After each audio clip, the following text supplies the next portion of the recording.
بسم اللہ الرحمن الرحیم۔ آج کی اس ویڈیو میں ہم بات کریں گے استھما، دمہ اور اس کی علامات اور اس کی علاج کے بارے میں بات کریں گے۔ بیسیکلی دمہ جو ہے یہ سانس کی بیماری ہے جس میں مریض کو سانس لینے میں دشواری ہوتی ہے۔ اس تصویر میں ہم آپ کو دکھاتے ہیں کہ یہ ایک عام نارمل انسان کی سانس کی نالی ہے، جس میں ہم دیکھ سکتے ہیں کہ یہ جو درمیان کا راستہ ہے یہ ہوا جیسے ایک پائپ ہوتا ہے، اس کی یہ دیوار ہے آؤٹر وال، اور یہ اندر سے یہ خالی ہے۔ یہاں سے جب آپ سانس لیتے ہیں تو سانس آپ کے اس نالی سے گزرتے ہوئے آپ کے پھیپھڑوں میں جاتا ہے، اور یہ پھیپھڑوں کی تمام آگے نالیاں اسی شیپ کی ہوتی ہیں۔ جب ایک انسان کو کسی چیز سے الرجی ہو یا جیسے ڈسٹ پولوشن سے یا کسی ایسی چیز سے جس سے اس کا استھما ٹریگر ہو جائے، تو اس سے کیا ہوتا ہے کہ اس کی یہ دیوار جو ہوتی ہے جو سانس کی نالی کی،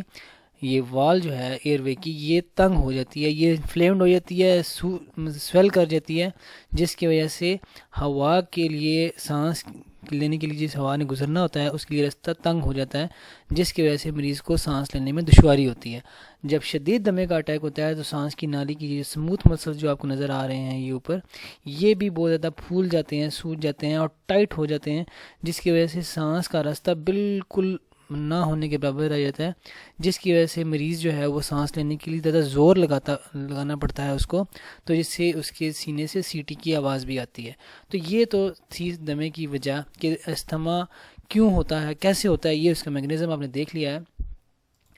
دمے کی علامات یہ ہیں کہ سانس کی تنگی ہوتی ہے، مریض کو سینے سے سیٹے کی آواز آنا، سانس جکڑا جاتا ہے، سینے کی جکڑن، سانس کی جکڑن ہو جاتی ہے،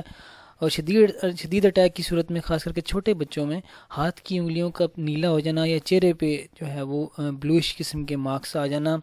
اور سانس کی تنگی سے نیند نہیں آتی، سانس کے مریض جو ہیں وہ لیٹ نہیں سکتے، ان کو دشواری ہوتی ہے کیونکہ ان کی سینہ جکڑا ہوتا ہے، اور اسی طرح اگر کچھ عرصے تک یہی کنڈیشن ان کی رہے تو ان کو سینے اور پیٹھ میں درد ہوتا ہے، کیونکہ ہر وقت سینے کی جکڑن کی وجہ سے، اور اس کے علاوہ کھانسی اور بلغم، یہ سب دمے کی علامات ہیں۔ اس کے لیے آپ کو اپنے ڈاکٹر کے پاس جانا چاہیے۔ اگر آپ کو زندگی میں پہلے یہ علامات نہیں رہیں تو فوراً اپنے ڈاکٹر سے رابطہ کریں، اور اپنے جو ایکس ریز جو ڈاکٹر وہ آپ کو ایڈوائز کریں اس کو فالو کریں۔ عام طور پر استھما جو ہے یہ کسی بھی چیز سے الرجک ہوتا ہے، یعنی کہ آپ کو کچھ لوگوں کو ڈسٹ سے، یعنی کہ گرد، پولوشن کی وجہ سے، سگریٹ کے دھوئیں کی وجہ سے، لکڑیوں کی آگ کی وجہ سے کچھ لوگوں کو ٹھنڈ لگنے سے ان کی سانس کی نالیاں جو ہے نا انفلیمڈ ہو جاتی ہیں، کچھ لوگوں کو فلو ہوتا ہے پہلے، اور جو وہ فلو ہوتا ہے اس کی وجہ سے میوکس پیدا ہوتا ہے، جس کی وجہ سے ان کی سینہ بعد میں بند ہو جاتا ہے۔ اسی طرح استھما ہر انسان کے اندر ڈفرینٹ اس کا ایک بیہیویئر ہوتا ہے کہ ڈفرینٹ چیزوں سے، کسی کو ٹھنڈ سے ہوگا، کسی کو پولوشن سے ہوگا، اور آپ کے کمرے میں اگر کارپیٹ ہے یا اس کے ان کا کاکروچ کے جو چلنے سے جو جراثیم، جو جرمز رہ جاتے ہیں، یا اور ایسے جو حشرات ہیں، انسیکٹس ہیں، ان کے جو ہیں وہ چھوٹے چھوٹے مائکرو آرگنزم جو ہم عام آنکھ سے نہیں دے سکتے، اس کی وجہ سے ہوتا ہے کہ استھما آپ کا ٹریگر ہوتا ہے، آپ وہ الرجنس کسی طریقے سے یا سانس کے ذریعے آپ کے پھیپھڑوں میں چلے جاتے ہیں، جس کی وجہ سے آپ کی سانس کی نالیاں تنگ ہو جاتی ہیں اور پھر استھما کا اٹیک ٹریگر ہو جاتا ہے۔ تو یہ اس کے لیے کیا ٹیسٹ ہوتا ہے، یہ پھر کسی سوفسٹیکیٹڈ لیبارٹری میں ہی پتہ کرایا جا سکتا ہے کہ ایک انسان کو اگر استھما ہے تو اس کے لیے کون سا ٹیسٹ کرایا جائے۔ کچھ لوگوں کو فوڈ الرجی بھی ہوتی ہے، کچھ لوگ کھاتے ہیں جس کی وجہ سے، کچھ کھانے کی وجہ سے بھی ان کو استھما کی کیفیت پیدا ہو سکتی ہے۔ علاج کی اگر بات کریں تو زیادہ تر شارٹ ایکٹنگ، یعنی کہ وقتی طور پر علاج کے لیے دمے کے جو استھما کے مریض ہیں ان کو چاہیے، جو پیرنٹس اپنے چھوٹے بچوں کو اسکول میں بھی انہیلر دے کر بھیجیں اگر ڈاکٹر نے ایڈوائز کر دیا ہے، اور انہیلرز جو ہے وہ استھما کے پیشنٹ کے پاس ہمیشہ رہنا چاہیے، دوران سفر، اسکول، کالج، آفس میں ہر وقت آپ کے پاس رہے۔ جو نیلے کلر کا انہیلر ہوتا ہے وہ ایمرجنسی میں یوز ہونے والا ہوتا ہے، وہ ہمیشہ آپ کے پاس رہنا چاہیے۔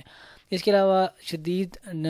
استھما کے اٹیک کے دوران اسٹیرائڈز میڈیسن دی جاتی ہیں، کارٹیکوسٹیرائڈز کہا جاتا ہے ان کو، جیسے کہ ڈیلٹا کارٹریل یا کہ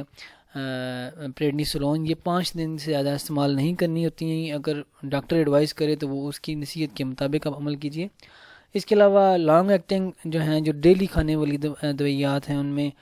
مائٹیکا لیکوٹرائین ہے، یہ مائٹیکا یا مونٹیلیکا سوڈیم اس کا فارمولہ ہوتا ہے، یہ دی جاتی ہے۔ اس کے علاوہ آپ کو ڈسٹ اور ایسے ماحول سے اور